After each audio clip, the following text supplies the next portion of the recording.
আসসালামু আলাইকুম, welcome to Ayans cooking. আজ ঝিরঝির বৃষ্টিতে আপনাদের মাঝে উপস্থিত হলাম তাল থেকে তালের পিউরি অথবা রস বের করার এবং সংরক্ষণের কৌশল নিয়ে। চলুন তাহলে দেখে আসি। প্রথমে তালের এই শক্ত টুপিটাকে তাল থেকে আলাদা করে নিতে হবে। একটি ছুরির সাহায্যে এটি সহজেই আমরা আলাদা করতে পারবো। এই যে এভাবে প্রেস করলে টুপিটা খুব সহজে আলাদা হয়ে যাবে। এখন তালের শাড়িটা চেঞ্জ করার পালা। এই যে এভাবে আলতো করে টান দিলেই শাড়িটা আপনা আপনি চলে আসবে। একটু একটু করে সম্পূর্ণটা উঠিয়ে নিয়ে আসব। গ্রীষ্মের গরম শেষে যখন ঝিরঝির বৃষ্টিতে বর্ষা নামে তখন এই সুস্বাদু ফলটি পাকে।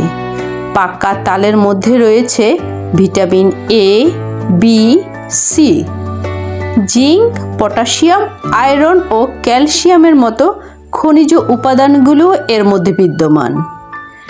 তাল দেহের জন্য খুবই উপকারী।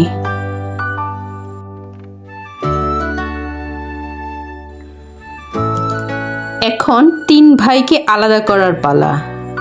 এই যে এভাবে একটু চাপ প্রেস করলেই তিন ভাই আলাদা হয়ে যাবে।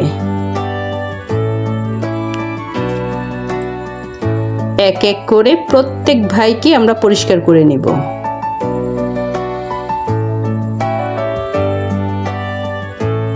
তাহলে হয়ে গেল এই যে আলাদা তিন ভাই। হ্যালো ভিউয়ার্স, আমি এখন আপনাদেরকে দুটি পদ্ধতিতে তাল থেকে তালের পিউরি বের করে দেখাবো। প্রথমে আমি সনাতন পদ্ধতিটা শেয়ার করব। এজন্য নিয়ে নিলাম কাচের একটি পাত্র। এতে 1 কাপ পানি দিয়ে এতে তালের একটি আটি দিয়ে দিব। তালের আটিটি পানিতে কচলে তালের রসটাকে বের করে নিব।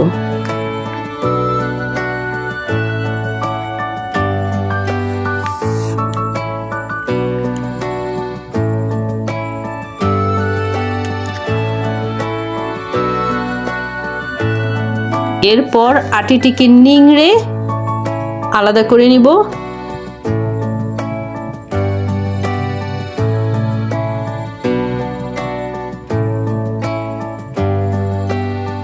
তালের এই রসটাতে কিন্তু আঁশ রয়েছে। বাটিতে একটি স্ট্রেইনার নিয়ে তারপর এই তালের রসটা আমি ছেঁকে নিব। এই যে এই আঁশগুলো আমি আলাদা করে নিয়েছি।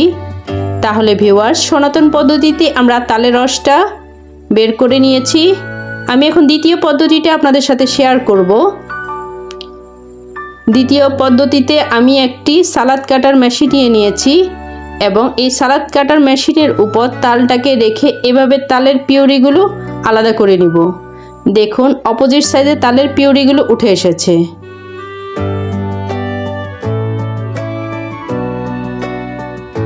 তাল থেকে তালের ঘন পিউরি বের হয়ে গেছে। ভিউয়ার্স, আমি দুটো পদ্ধতিতে সংরক্ষিত তালের পিউরি আপনাদের সামনে একত্রে শো করেছি। এটা হচ্ছে সালাদ কাটার এর সাহায্যে আধুনিক পদ্ধতিতে তালের ঘন পিউরি, আর অন্যটি হচ্ছে সনাতন পদ্ধতিতে তালের পাতলা পিউরি। তাহলে দুটো পদ্ধতিতেই আমরা সহজেই তালের পিউরিটা কালেক্ট করতে পারবো।